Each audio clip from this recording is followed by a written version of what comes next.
Հայ առաքելական եկեղեցին դատի է տվել Ստեփան Ասատրյանին, մինչև Նիկոլ Փաշինյանի համար կեղծ պատարակներ մատուցել է Հովանավանքի Տեր Արամին։ Ստեփան Ասատրյանի դեմ եկեղեցին 2 դատական հայց է ներկայացրել, որովհետև Ստեփան Ասատրյանը դեմ է դուրս եկել Հայ առաքելական Սուրբ եկեղեցուն, դարձել Նիկոլ Փաշինյանի համար աշխատող հոգևորական, մատուցել կեղծ պատարակներ, դրանց ընթացքում զեղչել վեհափառի անունը։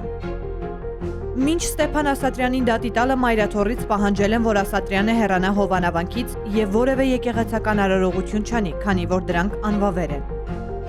2 դատական հայցերից առաջինով եկեղեցին դատարանից պահանջում է պարտավորեցնել Ասատրյանին վերադարձնել Արագածոտնի մարզի Աշտարակ համայնքի Հովանավան գյուղի Հովանավանքի եկեղեցին, այդ թվում եկեղեցու բանալիները։ Արգելել Ստեփան Արտակի Ասատրյանին մուտք գործել Հովանավանքի եկեղեցու հետևյալ հատվածները՝ Սուրբ Խորան, Ավանդատուն եւ Ատյան։ Երկրորդ հայցով եկեղեցին դատարանից պահանջում է պարտավորեցնել Ստեփան Ասատրյանին վերադարձնել Հայ առաքելական եկեղեցուն սեփականության իրավունքով պատկանող քաղաք Երևան Շենգավիթ Արշակունյաց Պողոտա 54/3 շենք 18 բնակարանը, այդ թվում բնակարանի բանալիները վտարելով այնտեղից Ստեփան Ասատրյանին ու իր հետ բնակվող անձանց։ Եկեղեցին դատարանից պահանջում է նաև Ասատրյանից հօգուտ Հայ առաքելական եկեղեցու բռնագանձել այս 2 հայցի դատական ծախսերը, այդ թվում նախապես վճարված պետական տուրքի գումարը։